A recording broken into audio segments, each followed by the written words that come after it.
Hi, everyone. This is Kai Dickens, and you're listening to the Telepathy Tapes podcast. In Season 1, non-speakers showed us that telepathy is possible, shattering our assumptions about the world itself.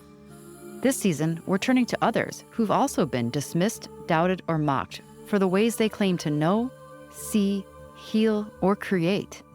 What if only by listening to those who've been ignored, we could unlock the deepest mysteries of who we are, where we come from, and where we're going? This is the Telepathy Tapes, and we're opening up the next channel. In the last 2 episodes, we explored the idea that consciousness can outlive us, that it can reach across the divide of death and still connect with us. And if all that's true, what on earth is it doing with us while we're alive? Is it just a passive field that we're swimming in? Or could it be choosing us to make its will manifest, to create and transform and bring something into the world that wasn't here before? If there's one thing that we can appear to observe about the universe, is that it loves to create.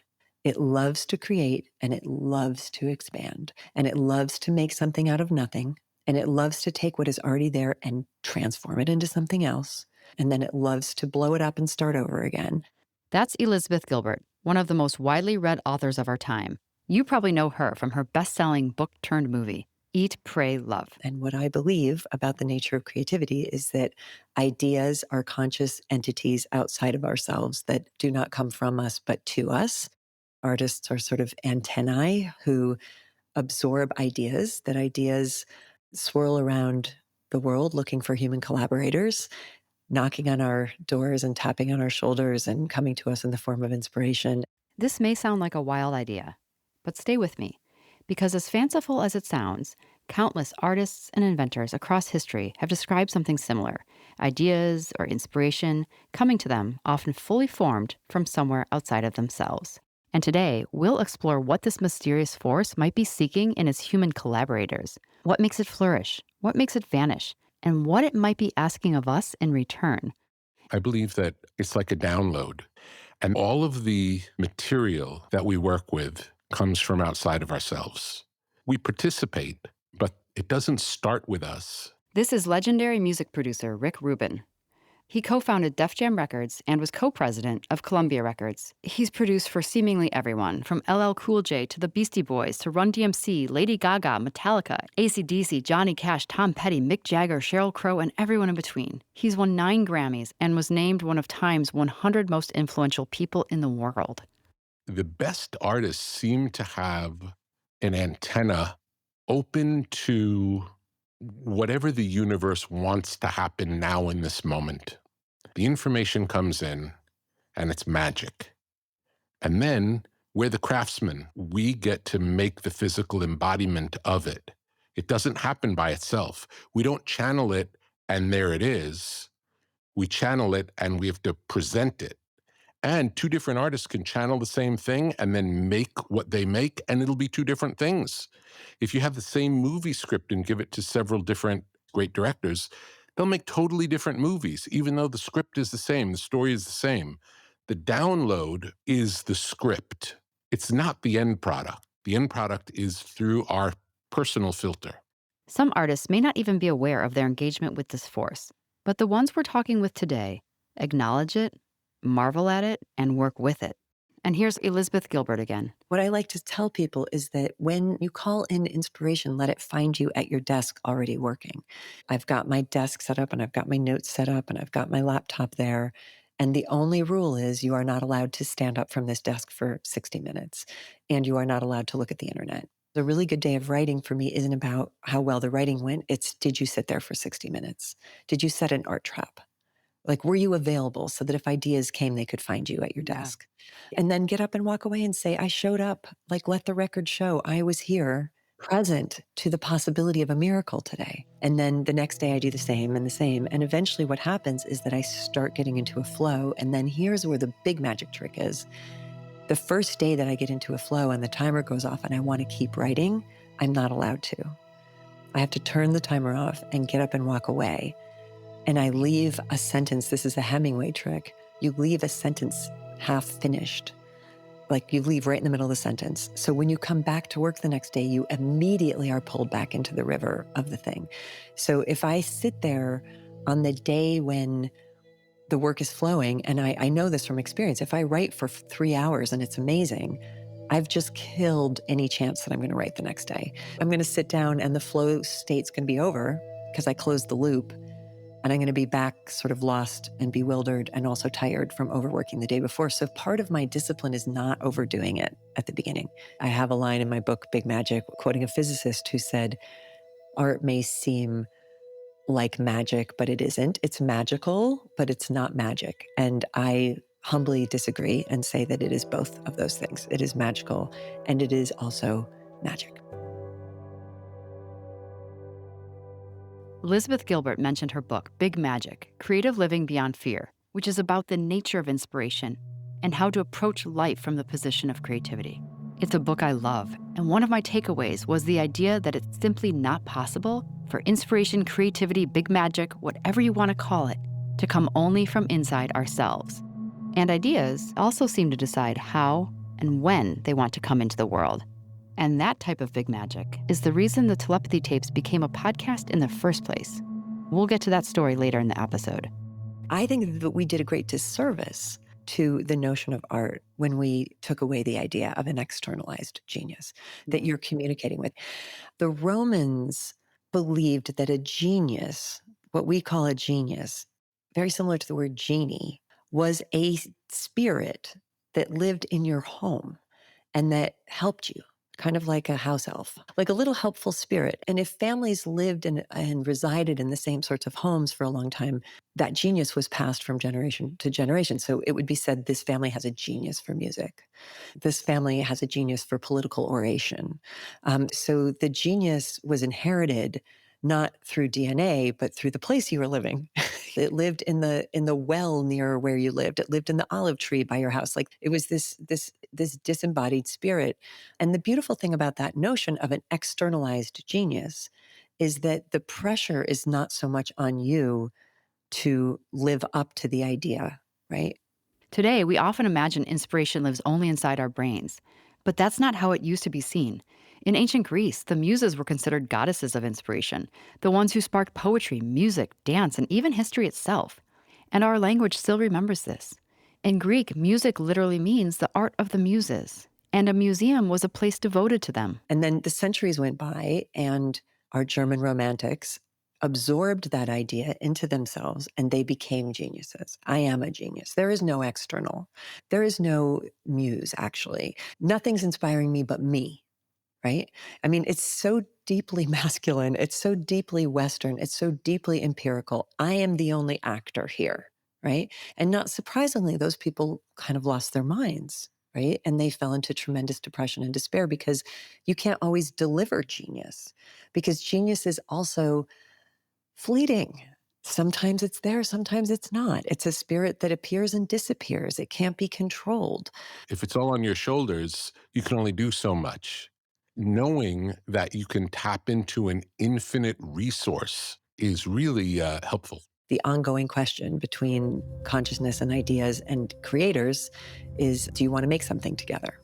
And that relationship between a human being's effort, our will, our labor, and the mystery of creativity is what makes art. So that's how I've always experienced creativity, and most creative people that I know have also always experienced it that way. I wanted to speak with another writer who's experienced this, so I called up my brilliant friend, Liz Feldman. She's the creator and executive producer of the hit Netflix show Dead to Me. So Dead to Me came to me in a different way than any other idea that I'd had. Dead to Me was not a concept that Liz Feldman had workshopped and written over and over. In fact, up until then, Liz was best known as a comedy writer for sitcoms. Sitcoms are 3 jokes a page. That's sort of the directive. You know, it's a easy little story that starts in one place and ends in that exact place, you know, return to stasis. So on this day, when Liz's breakthrough idea came into the world, I had been going through a really difficult time in my life. I had just turned 40 And I was set up on these meetings that we get set up on as writers and producers. And I was told there are these two actresses who want to make a show together. And they have all these ideas, and I don't have to come up with anything. And I showed up and I sit down and they go, "We're sick of our ideas. Do you have any?" And No pressure. I was like, "Oh God, I really didn't. I really had nothing. I didn't have anything in my back pocket. I was panicked and I sort of vamped. I stalled. And then, like a flash, like this weird moment of clarity, this idea sort of fell into my head.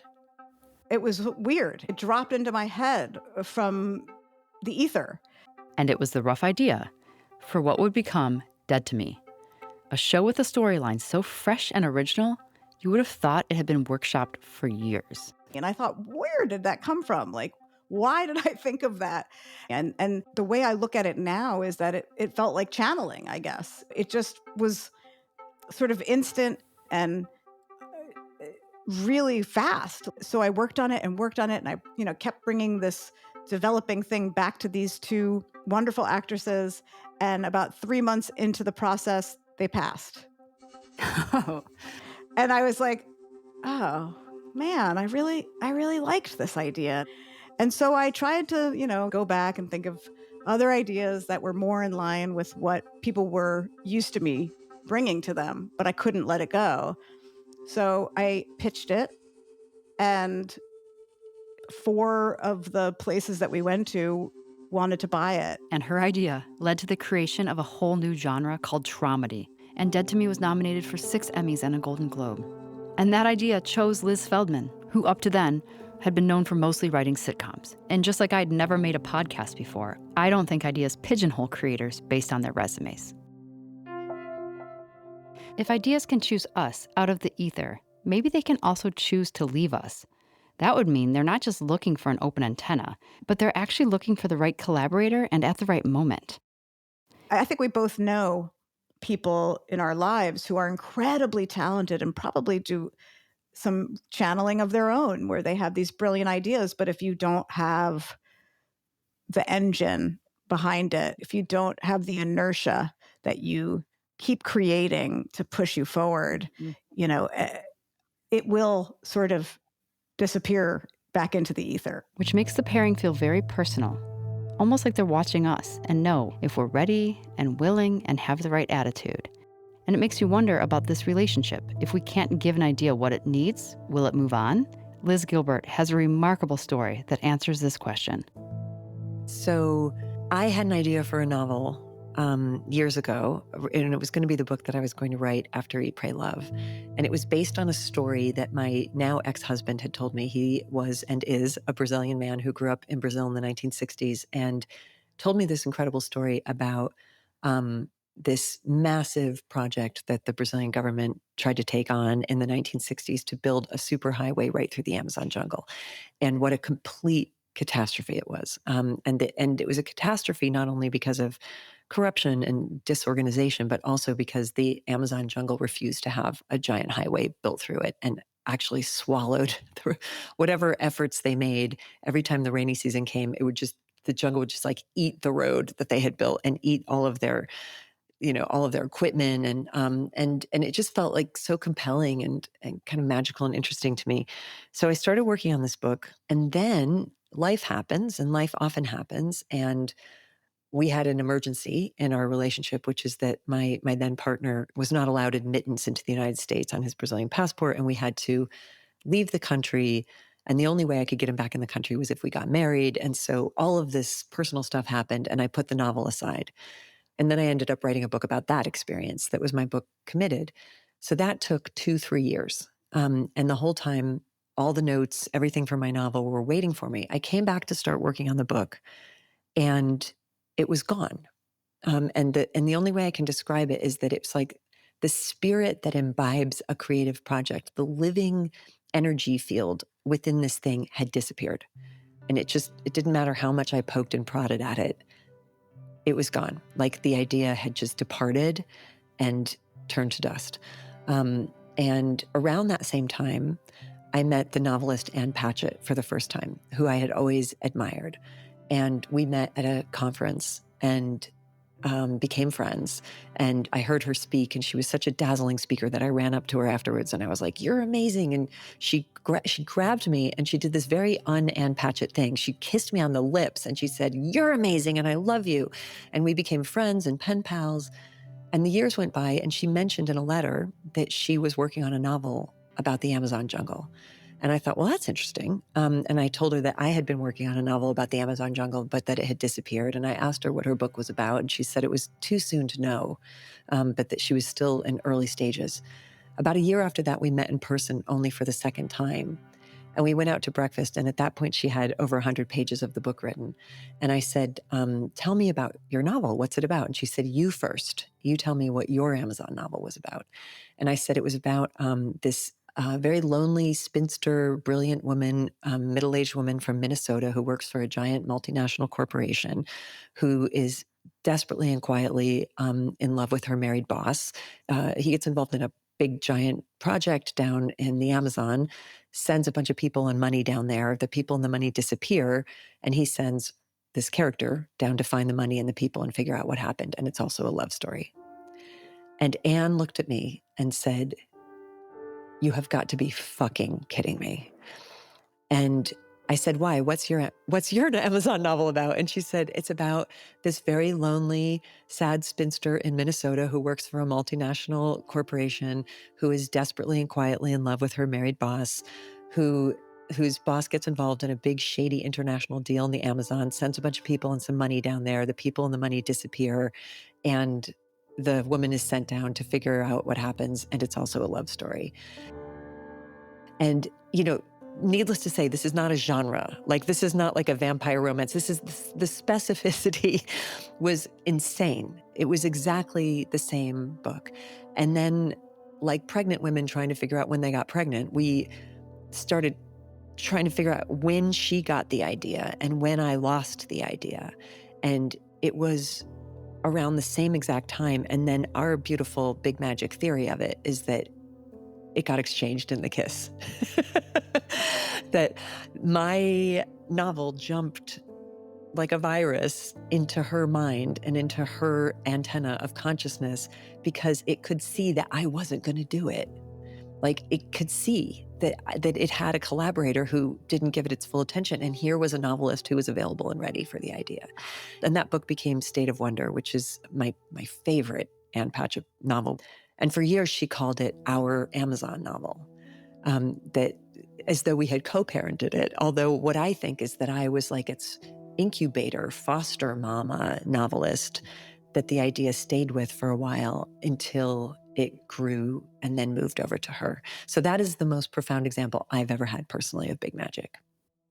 But the concept of a download coming all at once is well documented in literature.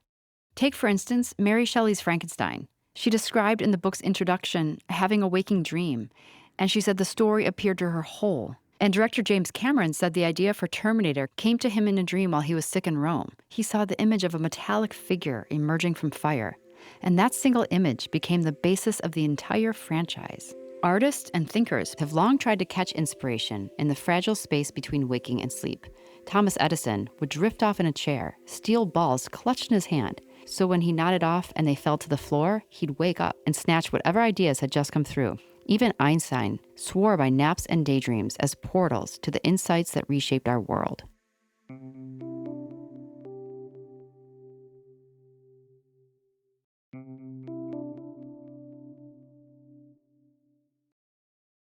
But it's not just about being struck by an idea. You must have a regular practice set up in order to receive this big magic. And here's music producer Rick Rubin again. The inspiration doesn't come without the work ethic part. It's like a partnership, and it takes a great amount of work. If you're not dedicated to it, it will not come. It's like fishing, If you're not in the boat fishing, you're not going to catch any fish. You have to get in the boat. You have to put your hook in the water, and you have to wait. Liz Feldman agrees that in order to receive an idea, you must also work hard and diligently for that door of inspiration to remain open.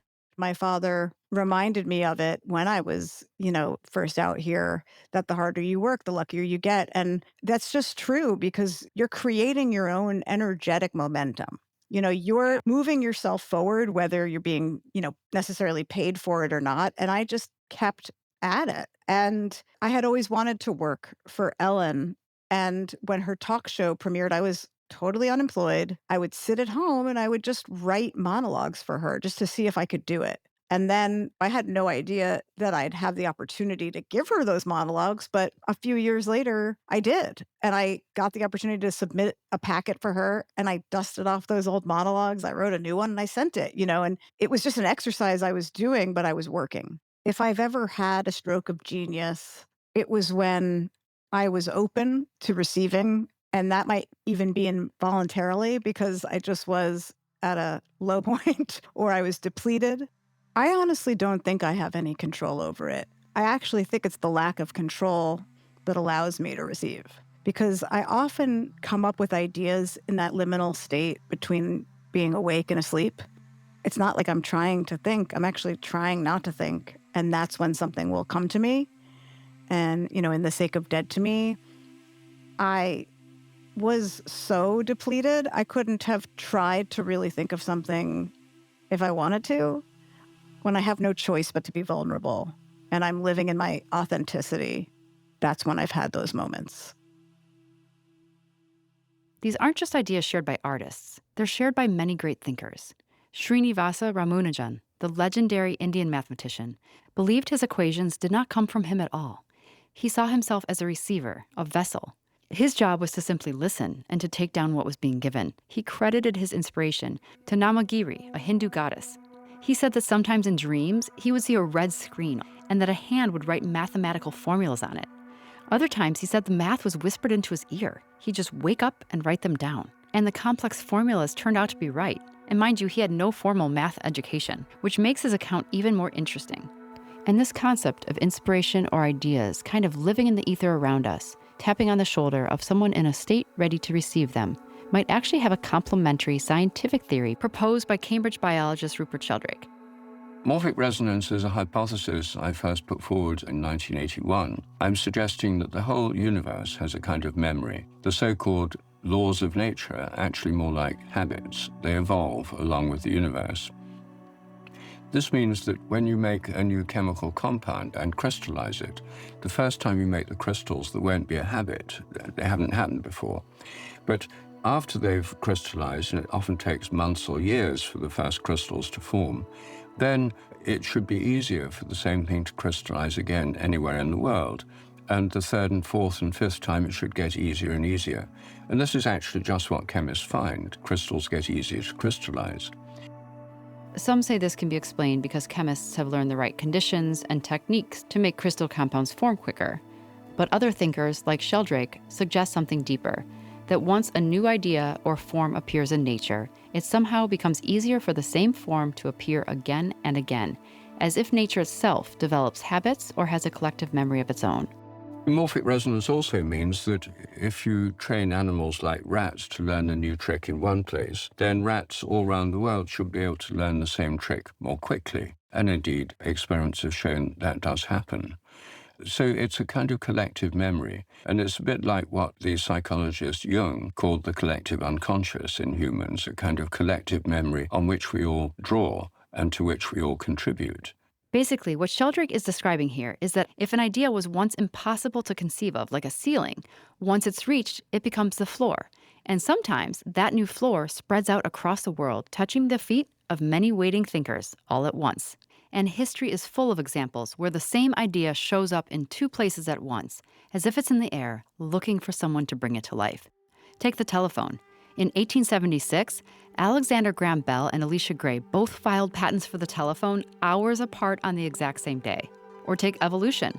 Charles Darwin and Alfred Russel Wallace came up with the theory of natural selection completely independently, on opposite sides of the world and within weeks of each other. And even the light bulb, Thomas Edison and Joseph Swan developed almost identical carbon filament bulbs within months of each other, and they were working independently on opposite sides of the Atlantic. It's as if ideas have their own timing, their own urgency, and when they're ready to be born, they'll knock on as many doors as it takes. Rick Rubin has witnessed this many times over his long, influential career. It happens all the time. The idea is ripe, and if you don't do it, and if it's meant to be, it will happen. And it won't happen because someone overhears it. It'll happen because there'll be another person with a good antenna who's picking it up. It's time. The universe is willing it to be. And that's how we see movements in art happen. When there's a movement in art, it doesn't happen because one artist sees another artist and starts copying them. The same types of things start arriving all over the world. One or two people here, one or two people there, and then more people. And it takes on a life of its own. We're extensions of this universal energy. We're like the hands for this consciousness to bring these creations into the physical world.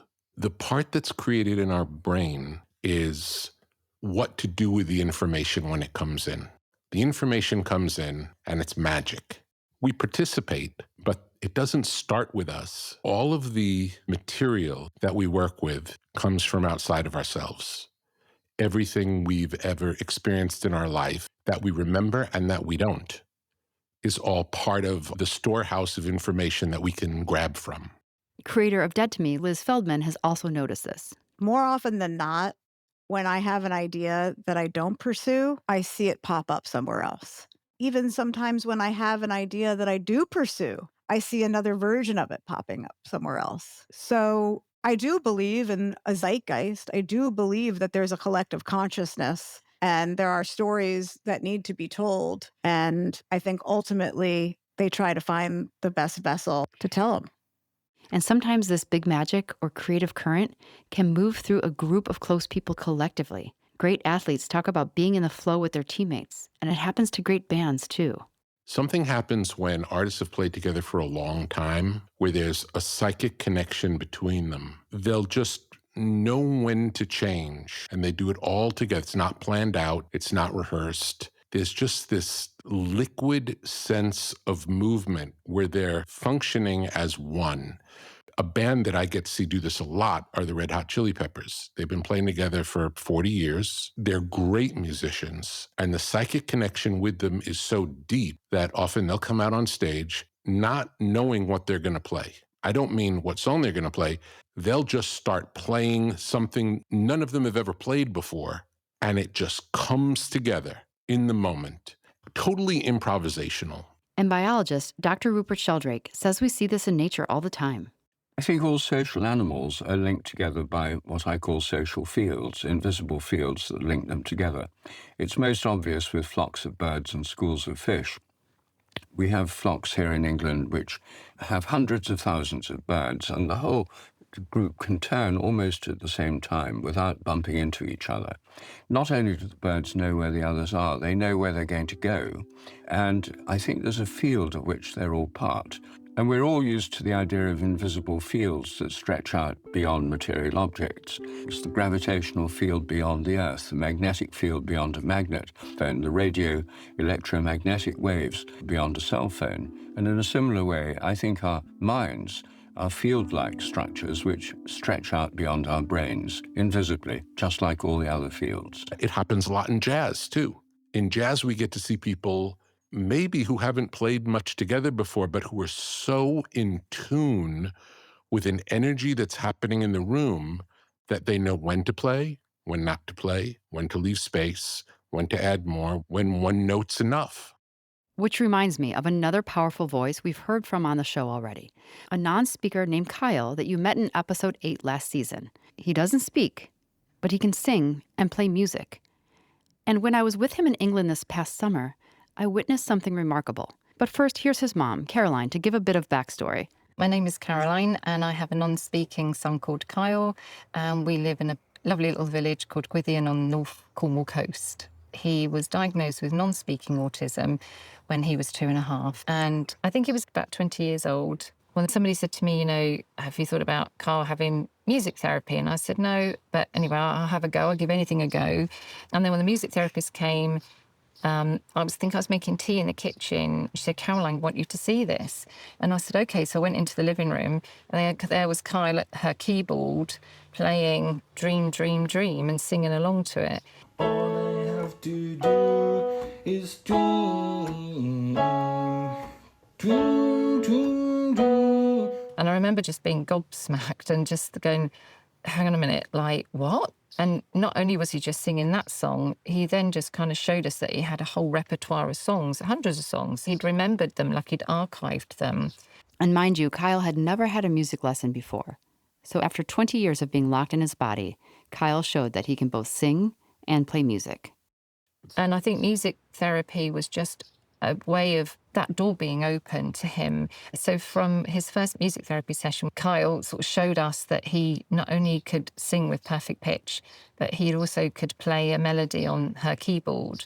So you can imagine that that was pretty, like, awe-inspiring, really. And it wasn't just that Kyle could remember songs he'd heard.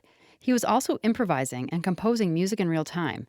I spoke with Kyle's music teacher about his process when I visited them in England last summer. I think this is the most authentic Kyle in this very free, flowing, improvised form of music. So this is not a song that's out? No. This isn't a structured, pre-composed song. This is Kyle's free flow, improvisation, vocal. Kyle's deciding the key and the pace and where our improvisation is going to go. And I'll just follow.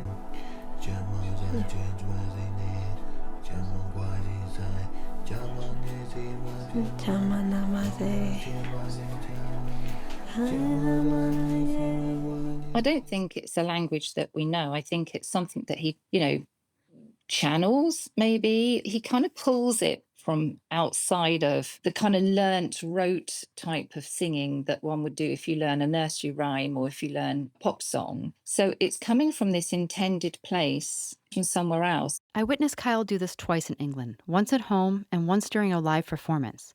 And each time, it felt almost like witnessing something holy, though he doesn't use words in his daily life. A river of song moves through him. It's pure and lyrical and just unstoppable. And when he begins, it feels as though he's sweeping the room clear and making space for the music, wherever it's coming from, to take center stage. Kyle will go on as long as he feels he wants to. I call that streaming consciousness. When he does that, he's taking that from the wider field and he's bringing it here, like a journey, if you like. That's what he's here to do. He's here to kind of bring music to his physical experience. Throughout the music world, there are incredible ideas of this type of inspiration. Paul McCartney has talked about how the song Yesterday came to him all at once in a dream. I just thought of it as I dreamed it. Here's Sir Paul McCartney himself on an episode of McCartney, A Life in Lyrics, trying to determine the origins of the song. Though he dreamed it, was it truly original, or might it have entered his mind from somewhere else? So he first asked John Lennon if he'd heard it before. He said, well, I don't know. I've never heard it. So then I went to George Martin. He'll know, because he's got a much wider knowledge. I said, what's this? He said, well, I dreamed it. Anyway, after a couple of weeks of this, it became clear that no one knew it, and it didn't exist, except in my head. And so I claimed it. There are so many musicians who talk about the idea of a download. I talked to one songwriter who said if she doesn't resonate with a song and therefore doesn't write it down and record it, she might hear it on the radio months later. Here's Elizabeth Gilbert again. One of my favorite interviews I ever got to do when I was a journalist was with the musician Tom Waits. What he said was that there were times when he would be driving like on that LA freeway, and this is back before a smartphone, right? Long ago, like in the 70s, and he would hear a snippet of a beautiful song come through the atmosphere into his mind. And he would, in his early days as an artist, that would make him panicked because he couldn't get it, he couldn't grab it, and he knew he was going to lose it. And that was part of his torment of being a very romantically tormented artist. But in his more mature years and middle age, when that would happen, he would say to the idea, can't you see that I'm driving? Do I look like I have a piano here? Like I'm on the middle of the highway. Like in rush hour traffic, there's nothing I can do about you right now. If you're serious about wanting to be a song, you know that I spend 8 hours a day in the studio. The next time you see me in the studio, come and see me then. Otherwise, stop bothering me and go bother Leonard Cohen. That was his exact line. And it's not just catching an idea seemingly out of thin air. Sometimes an idea might actually chase you down. Here's Elizabeth Gilbert again. So Ruth Stone was an Appalachian poet who grew up in rural Virginia. And I met her around 1998 or 9 that I met her. And she was very old by that point already. She told me this story in person and it blew my mind and I loved it and her. she said she used to be working in the fields on the farm, and she would feel and hear a poem coming toward her, and the experience that she had of it, the somatic experience. And I think creativity and inspiration often arrives as like a bodily experience, even more than an intellectual one, was a feeling that something was galloping toward her. She would feel this idea galloping toward her across the field. And if she wasn't prepared for it, it would gallop right through her. Like, it just would move through her entire body, and she'd be like, whoa, and like this thing moved through her and it was gone. But if she felt it galloping toward her, she would start running, in her words, run like hell to the house to grab a piece of paper and a pencil. And as it moved through her, she would collect it and she would write the words down on the page, which is already amazing. But then she said that sometimes this even more magical experience would happen, where it would be running through her and it would be almost through her, and she would reach out, and she said she would catch it by the tail as it was moving through her and running away from her, and pull it back into her with one hand, while with the other hand she was writing the poem from the last word to the first, because it was coming back in through her backwards, and it would come out on the page reversed. And that story gives me chills, because it's not just about catching the poem or the idea. It's about letting it have its way with you. It's about surrender. What all of these stories have in common is the reminder that we are partners, not owners of the creative force. Our job is not to trap ideas or hoard them or force them to stay. And it's not on us to determine the outcome or impact in the world.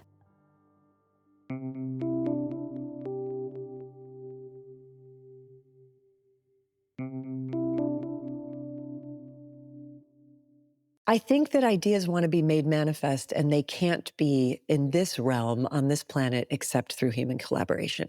And I think ideas are interested in us because we seem to be able to hear them. And we don't have a lot of evidence that other animals hear them the way we hear them. One of my definitions of art that I love is making something more beautiful than it needs to be. It's so unpragmatic, you know? It's like, why are we called to adorn the world in the way that we seem to be called to adorn the world when there's no apparent pragmatic use of it? We need a chair. You could just make a very, very pragmatic chair. And yet there are like tens of thousands of examples of human creativity of different kinds of chairs. Like, why do we take time that we don't have in a short and mortal life, resources that we might not have, to make something we just feel called to, we like to, it seems to be deeply satisfying. And that's why I think ideas like working with us. So I think what an idea is looking for in a human collaborator is somebody who's game, somebody who is like, I'm going to do this thing for no reason, and not attach too much stress to what the outcome of it is going to be. And that sentiment is where all of this stopped being theory for me and became my own story. When I first started the Telepathy Tapes journey, the world I was stepping into felt enormous. There were researchers and parents and scientists and so many others who had been experiencing telepathy in non-speakers for decades. But the pieces were scattered, living in separate silos, and from all over the world. I was convinced that the only way to convey the magnitude of what I was witnessing was to make a multi-part documentary series. Anything less felt like it would underserve the story. I became obsessed with this outcome, and I did what filmmakers do. I took meetings, I pitched, I tried to make the vision real. But the story did not fit into an easy box. And when the final rejection came in, I felt like I'd failed everyone, the families, the non-speakers, the scientists, the story itself. And I remember going to my bedroom and closing the door and saying out loud to whatever force brings idea to life, okay, I've tried. I've given this everything. I've left nothing on the field, and somehow I have failed. So I'm giving this back to you, universe. Go find another person to tell the story or to bring it into the world, because clearly I'm not the one to do it. And this was not easy. I was saying it through tears, but I essentially gave it back to the universe. I was so obsessed with how it was supposed to go that I couldn't see anything else. And just days after I let go, it hit me with total clarity. This story wanted to be a podcast. It wanted to be longer and much more deeply personal and even portable. Something people could experience in their most private, collected moments on walks or in cars. And it was only when I surrendered that the path forward revealed itself. I had never made a podcast before, but the idea didn't care. It wanted to be made, and it knew how it wanted to get into the world. This is the central paradox of a creative life. It's both effort and surrender simultaneously, two completely opposite polarities of human thought. And I actually think that duality it's like a battery. This is the positive and negative charge that creativity has to bounce between in order to create art or any kind of inspiration, any kind of idea. So it makes me have to kind of blow my brain out into a much bigger arena of consciousness where I can hold these two opposite thoughts while I'm working and writing, which is this is the most important thing and this is not important at all. And both of those things have to be simultaneously true. Because if you only surrender, right, and you don't bring your effort and you don't bring your labor and you don't bring your discipline, then the thing never happens. And if you only bring your labor and your effort and your discipline, you burn yourself out because you become so obsessed with this idea that you are the master of the universe making this thing or a total failure, So a lot of it is about releasing outcome and recognizing that the outcome of the thing is none of your business, but the labor is. And so the surrender is surrendering. What is this going to become? Is this going to be profitable? Is anybody going to be interested in this? Am I going to be criticized? Am I not even going to be seen enough to be criticized? All of these what ifs that your fear starts to generate that push creativity away. So yes, surrender is an equal 50% of the operation. Here's writer and executive producer Liz Feldman again. It's the experience of creating that is the gift, and the result or the outcome is just the bow that you tie around the gift. And I've learned that I can't put my value or the value of the work in the outcome. I have to put the value in the experience that I had along the way. Truly, I wasn't trying to make a hit show. I in no way thought that it would sort of break that barrier. I was just imagining that it could reach people. And I really had that as my intention in making the show. Creativity is a gift in this universe, and you're entitled to engage with it and play with it, but you're actually not entitled to the outcome. The Bhagavad Gita says that you are entitled to the labor, you are not entitled to the fruit of the labor. And there you go. And I love that they say that you're entitled to the labor. This multi-thousand-year-old wisdom text. It doesn't say you're obliged to the labor. It doesn't say that you're forced to labor. It says you're entitled. What a beautiful way to say it. You're entitled to the joy of the labor, that the work itself becomes its own reward, but you are not entitled to anything after that. And this is a really difficult thing for a modern Western mind to wrap itself around because so much of our culture is about what we are entitled to. And so much of our anger in our culture comes from what we think we are entitled to. Creating for creativity's sake. That might be one of the secrets to a happy life. And yes, that might mean untethering yourself from the outcome of what you're creating, whether it's respect or acclaim or riches or fame. And it's funny because when I was writing this episode, I kind of looked back on my life and realized that energetically pouring myself into creative pursuits, even if they might not end up being profitable ever, has kind of been like a shield or even like a superpower, buffering me from the pain and disappointment that comes from just living life. And what's amazing, for me at least, is when I'm working on something, even though I'm often alone in a room, I don't feel alone. I actually feel fully seen, as if the act connects me to something vast and bigger. And here's Liz Gilbert again. The thing that's happening at this moment in history is this epidemic of loneliness and deep loneliness. And I don't think that's because people are not connecting to other human beings, because there's plenty of that. I think it's because people are not connecting to the unseen world.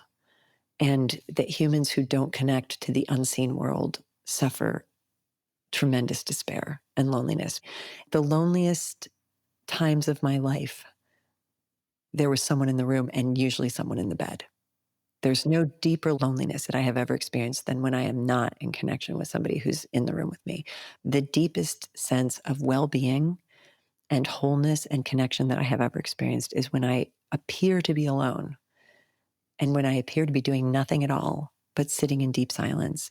And I'm opening myself to receiving multiple layers of guidance and miracle from every corner of the cosmos. And that is not because I am special.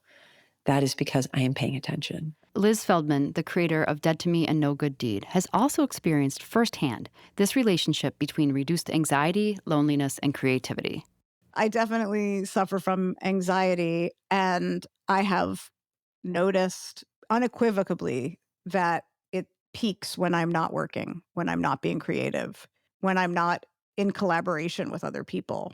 And, during the writer's strike, I really had a difficult time. I was anxious, I was depressed, I was really untethered from my purpose, from, the thing that makes my soul sing. And as soon as I went back to work, I was myself again. And I don't want to just be a workaholic, but it's not just the work, it is the creativity. I am my happiest when I am creating, even if that means I'm making up a silly story to tell my daughter. There's one more voice I want to bring back into this conversation. Martha Beck has triple degrees from Harvard, like we all do. You met Martha Beck in the first episode this season. She had a near-death experience while under anesthesia that transformed her, recalibrating her life to be all about joy. And though she was on an impressive academic track at Harvard, she became so much more, including Oprah Winfrey calling her her life coach. But most recently, she wrote a book on this exact topic. And the takeaway is that creativity reduces anxiety. The book is called Beyond Anxiety, and I wrote it because there has been a huge upsurge in the level of anxiety that humans are experiencing everywhere in the world. And a lot of my clients were experiencing it, and I wanted to understand it and see what I could do to help. What I realized as I did the research is that most of anxiety is based in the part of the brain that tells stories, which is the left hemisphere. And it's always about something bad is going to happen in the future. I'm going to lose something. I'm bad. I've done something wrong. These are all story-based thoughts. You don't find frogs and eagles worrying about these things. So that's in the left hemisphere of the brain. And then I realized that the same mechanism that gets activated in anxiety, the same physiological structures on the left hemisphere are mirrored on the right hemisphere. But when you activate them in the right hemisphere, they exhibit themselves as creativity. So the counterpart to anxiety is creativity. And I realized there's a lot of research that shows anxiety shuts down creativity. There's virtually no research to see if the opposite happens, if creativity shuts down anxiety. So I started doing my own research, doing experiments. This was during the pandemic. So I had a lot of audiences on Zoom where I could ask and do my own sort of little numeric exercises to see if people turned on the creative parts of their brains, would their anxiety drop? And without exception, it did. It drops to 0 in most people. If I would give them just little brain challenges that I knew would activate the right hemisphere of the brain, which, by the way, takes in the whole brain. It's not the right or the left. The left hemisphere cuts out the information that's coming from the right, or it can. The right hemisphere is inclusive and connective, and it embraces everything we know and puts it together in creative ways. The reason I called the book Beyond Anxiety is that a third of it is about anxiety, and 2/3 of it are about what happens when you abandon anxiety, when you are a traitor to suffering. And what happens is the most explosive, joyful creativity. And the parts of the brain that do the creative stuff are contiguous with and sometimes overlapping the parts that experience mystical states. And so that starts to happen. And there's just a rapid transformation from a tiny, scared creature into a vast field of energy that is working with this little human mechanism to create things that have never existed before. We've known for a long time anxiety shuts down creativity. But I believe it's also true that creativity shuts down anxiety. And I could tell you all the brain stuff, but it would take a long time. The point I want to make is that when we choose creativity and we leave anxiety, we abandon our anxiety, we not only start making things that the world has never seen before, we actually begin to overlap with the parts of the world and with our own consciousness that experience mystical states. Creativity as a balm for anxiety and a bridge to the mystical is something that everyone in this episode agrees with and feels intuitively. Creativity is the blueprint of reality itself. Everything began as a thought first. Our cities, our medicine, our inventions and laws, art, all of it came into being through creativity. And maybe that's not only true of human history, but of the galaxy, the planet, and the universe. Maybe all of it was someone or something's thought or creation. Here's Elizabeth Gilbert again. We call the universe creation, right? So there's an energy that's happening from the farthest distant galaxies. Creation isn't something that happened once and then ended. It's this ongoing story that's constantly in evolution. Nearly every spiritual tradition tells us the same story. The world was first imagined, then spoken into form. A thought became matter, or creation. And my beloved friend Martha Beck defines magic as the thing that wants to happen next. That's all magic is. It's just the thing that wants to happen next, the next thing that wants to be born, that wants to create. So when you create, it makes sense that you feel most alive, never lonely, never anxious. You're not just making something, you're syncing with the deepest rhythm of the universe. You're remembering what you're made of. So when I create, I'm in that energy field, which means that I am part of and one with the infinite universal creation. And that's why creativity is such an essential part of our experience here on Earth. There's a lot of other stuff we're here to learn too. We're here to learn how to love and be loved. We're here to learn how to love through pain. You're going to have to experience loss and death, justice and injustice, and love and hate. I mean, all of these things are happening in this field of consciousness, and it's a wild ride. But if you want to be part of creation, create. Creativity is our birthright.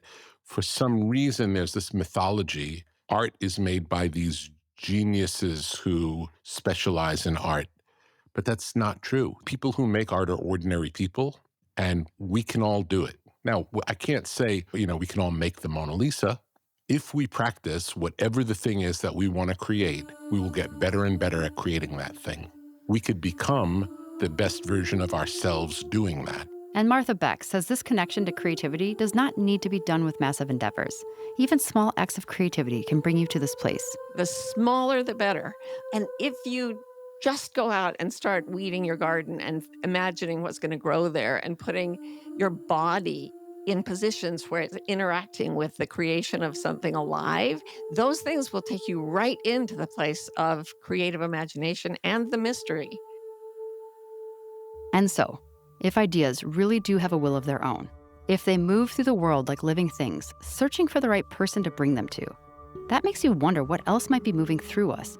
And what if everything we've talked about today isn't just true for ideas, but for abilities?